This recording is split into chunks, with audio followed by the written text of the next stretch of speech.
Bonjour et bienvenue dans ce cours sur les probabilités pour le niveau baccalauréat. Je suis Mohamed Kadem Carré. Vous pouvez télécharger le PDF de ce cours ainsi que les autres cours du bac sur le site web qui est indiqué ici et qui sera également dans le descriptif en dessous de la vidéo YouTube.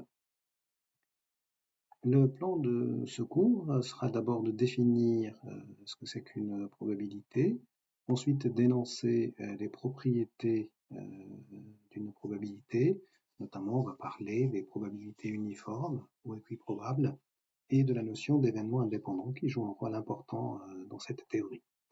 Après cela, on va parler de la probabilité conditionnelle. Je vais vous présenter la formule de Bayes, la formule des probabilités totales, et enfin la notion d'arbre des probabilités. Alors commençons par définir une probabilité. On va le faire pour l'année du bac sur un ensemble fini. Vous allez voir dans les années suivantes que ça se généralise à des ensembles qui ne sont pas forcément finis. Et pour le moment, considérons un ensemble fini qu'on note oméga, ça c'est la lettre grecque oméga majuscule. Une probabilité sur cet ensemble fini est une fonction que note P de oméga vers l'intervalle fermé 0, 1, telle que la somme sur tous les oméga qui sont dans notre ensemble de P de oméga est égale à 1. Donc ceci est ce signe, et ça veut dire la somme, je parcours tous les éléments de l'ensemble, et je fais P de oméga 1 plus P de oméga 2 plus jusqu'à P de oméga n, si on a n éléments, et il faut que cette somme soit égale à 1. Donc c'est les seules propriétés qu'on exige d'une probabilité, c'est que ces valeurs soient entre 0 et 1 et que la somme des probabilités sur ce qu'on appelle les événements élémentaires, c'est-à-dire sur les singletons, est égale à 1. On définit alors, pour tout sous-ensemble A de oméga, P de A comme étant la somme sur tous les éléments de A, P de petit oméga. Dans toutes ces leçons, on va supposer donner une probabilité P sur un ensemble fini oméga. Alors dans la terminologie de cette théorie des probabilités, oméga majuscule s'appelle univers, petit oméga s'appelle événement élémentaire, c'est un élément finalement de notre univers oméga. Un sous-ensemble d'oméga s'appelle événement. L'ensemble vide s'appelle événement impossible et oméga tout entier s'appelle l'événement certain. D'autre part, A bar, qui est oméga moins A, qui est le complémentaire au sens de la théorie des ensembles, s'appelle événement complémentaire de A. Dans le cas particulier où pour deux sous-ensembles d'oméga A inter B égale vide, on dit alors que A et B sont des événements incompatibles, puisque leur intersection est égale à l'ensemble vide. Voici un premier exemple pour illustrer cette terminologie et cette définition. On va considérer le lancer de D. Si on a un D à 6 faces, les résultats possibles, ce sont les nombres de 1 jusqu'à 6.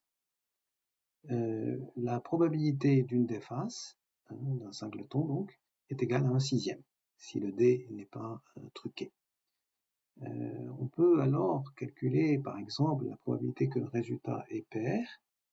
Ça va faire, comme il y a trois nombres pairs, 2, 4 et 6, ça va faire 1/6 plus 1/6 plus 1/6 trois fois, ce qui donne un demi.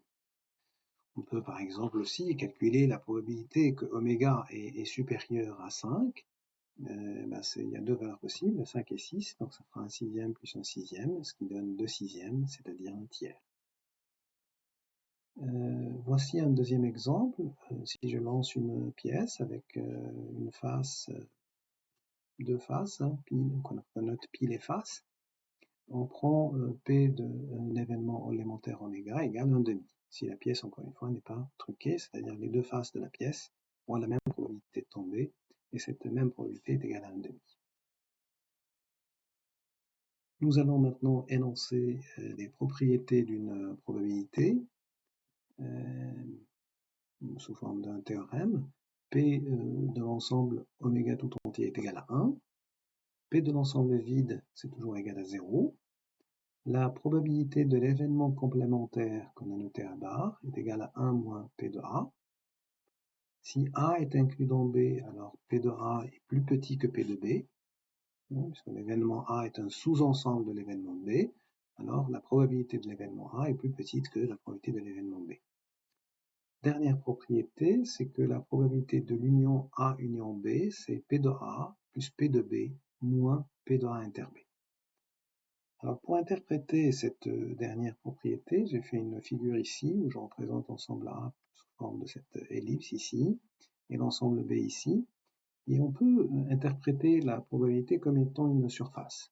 Si j'ai à calculer la surface de A union B, je peux d'abord considérer la surface de A, ajouter la surface de B, mais si je fais ça, on voit bien que la surface de l'intersection est comptée 2 fois, d'où je dois retrancher la surface de A inter B.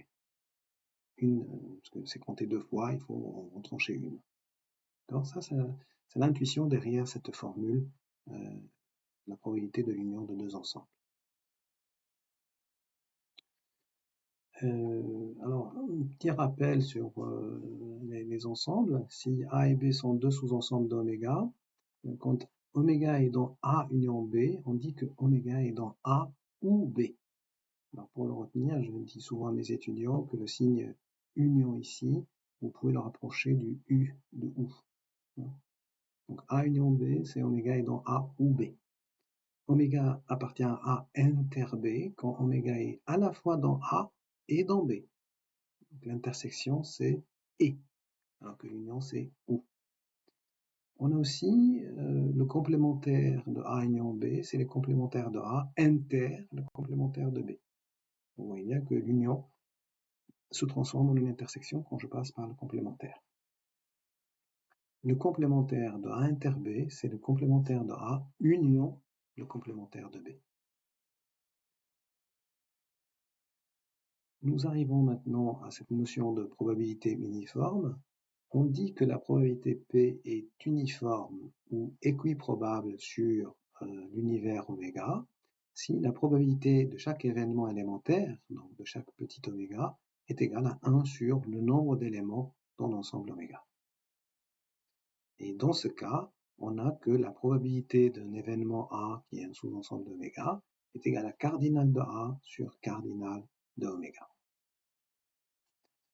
Donc ça, cette formule est utile dans beaucoup d'exercices de probabilité. Si vous avez des exercices sur les jeux de cartes ou sur les dés, etc., vous comptez le nombre d'éléments, ce qu'on appelle les éléments favorables, c'est-à-dire ce qui juste vérifie la propriété dont vous souhaitez calculer la probabilité, divisé par le nombre d'événements total, qui est cardinal de oméga.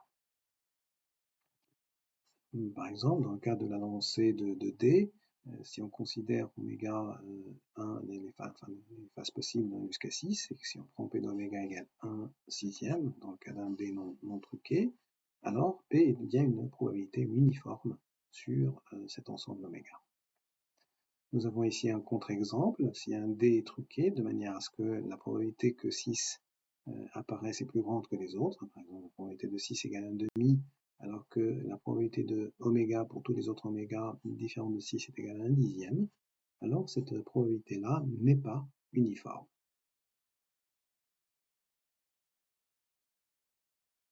Nous définissons maintenant la notion d'événement indépendant. Pour deux sous-ensembles A et B de l'univers, oméga, on dit que A et B sont indépendants si la probabilité de A inter B égale P de A fois P de B. Donc voici la notion d'indépendance en probabilité. Probabilité de l'intersection, c'est le produit des probabilités. Prenons un contre-exemple ici, le cas de lancer de dés avec les éléments qu'on a déjà présentés. Si je prends A, l'événement impair, c'est-à-dire 1, 3, 5, et B, le résultat est pair, c'est-à-dire 2, 4 et 6, alors on a P de A égale P de B égale 1,5, alors que P de A inter B, c'est égal à 0. Et donc P de A inter B n'est pas le produit P de A P de B qui donnerait un quart, et donc les événements A et B ne sont pas indépendants. Et ça se comprend intuitivement, ils ne sont pas indépendants parce que si je sais que le résultat est impair, alors je sais que le résultat n'est pas pair, je ne suis pas dans B. Donc les résultats de A et B sont comme on le voit ici, dépendant. Et on s'assigne on part de calcul ici. On voit bien que P de A inter B n'est pas égal à P de A fois P de B. Donc ces événements ne sont pas indépendants. On arrive à la partie sur la probabilité conditionnelle. Donc prenons un sous-ensemble de oméga, connote B tel que P de B est différent de 0. On définit la probabilité conditionnelle d'un événement A sachant B. Le trait ici, ça veut dire conditionnellement A ou sachant B par P de A inter B sur P de B. Alors, une manière de retenir cette formule, c'est de voir que quand je conditionne par B, donc là, en quelque sorte une barre B, c'est ce B-là qui doit être au dénominateur ici de cette formule. Cette probabilité conditionnelle se note aussi parfois P indice B de A. Alors, on a comme conséquence immédiate ce qu'on appelle la formule de Bayes. Si je prends deux événements, tels que P de B est différent de 0, alors en multipliant ici par P de B, cette formule, on obtient que P de A inter B, c'est égal à P de B fois P de A sachant B. Retenez bien cette formule qui s'appelle la formule de Bayes. Encore une fois, P d'une intersection, je prends P de un des événements, là par exemple B, ensuite je multiplie par la probabilité de l'autre événement, sachant le premier. Une définition qui nous sera utile, on dit que B1, B2, Bn forment une partition d'oméga lorsque ces ensembles sont 2 à 2 disjoints et que leur union est égale à oméga. Donc retenez aussi cette définition de partition d'oméga. Ce sont donc des événements qui sont disjoints 2 à 2, c'est-à-dire l'intersection 2 à 2 est vide, et l'union de tous ces éléments-là, ces ensembles-là, donne oméga tout entier.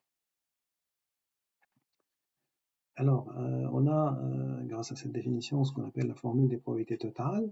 Si A est un événement d'oméga, et si B1, B2, Bn, c'est une partition d'oméga, telle que P de BI différent de 0, quel que soit I, alors on peut décomposer P de A sous la forme P de A inter P1 plus jusqu'à P de A inter Bn. Et ça peut s'illustrer ici dans cette figure où j'ai représenté A par une ellipse. J'ai pris n égale 4, donc là c'est B1, B2, B3, B4 qui sont une partition de oméga que je représente sous forme d'un carré. Et vous voyez bien que la surface de A peut être calculée en considérant A inter chaque BI et en faisant la somme. A inter B1, A inter B2, A inter B3, A inter B4. Et si je somme ces surfaces, j'obtiens la surface de A, d'où cette formule de probabilité totale. Maintenant, chacun de ces termes-là, par exemple P de A inter B1, peut être décomposé comme P de B1 fois P de A sachant B1, par la formule de Bayes présentée dans le slide précédent. De même que le dernier élément ici, P de A inter Bn, c'est P de Bn fois P de A sachant Bn. Donc voilà deux expressions de ce qu'on appelle la formule des probabilités totales. Je peux décomposer P de A soit sous cette forme, soit sous cette forme-là. Bien sûr, la deuxième peut être déduite de la première, donc je recommande de retenir la première et de retenir la formule de Bayes qui vous permet d'obtenir la deuxième formule des probabilités totales. Alors, dernier élément de cette leçon, c'est la notion d'arbre des probabilités. En fait, on peut représenter une situation de conditionnement par un arbre. Considérons l'exemple ci-dessous avec cet arbre. Donc, il correspond à la situation suivante. On effectue d'abord, en partant de la racine ici, une première expérience avec deux résultats possibles, B ou B bar. Donc, soit j'obtiens le résultat B, soit j'obtiens son complémentaire B bar, et chacun de ces événements, bien sûr, il a sa probabilité propre. Une fois on a obtenu ce résultat-là, on effectue une seconde expérience qui a comme résultat possible A et A bar. Et à ce moment-là, quand je suis là, c'est que j'ai obtenu A, sachant que à la première expérience, j'avais obtenu B. Donc sur cette arête-là, on note P de A sachant B. Sur cette arête-là, maintenant, je note P de A bar sachant B, puisque j'ai obtenu A bar à la deuxième expérience, sachant que j'ai obtenu B à la première expérience. De même, ici, j'obtiens A sachant B bar, et ici, j'obtiens A bar sachant B bar. Donc vous voyez qu'à partir de ce qu'on appelle la racine, je peux représenter un arbre avec le résultat de la première expérience, B ou B bar avec les probabilités correspondantes sur les arêtes, Et après, sur la deuxième expérience, je peux obtenir A ou un bar. Selon que je pars de B ou B bar, je mets les probabilités conditionnelles correspondantes sur les arêtes de cet arbre. Un tel arbre est appelé arbre des probabilités ou arbre de conditionnement. Voilà, cela termine cette leçon sur les probabilités au bac.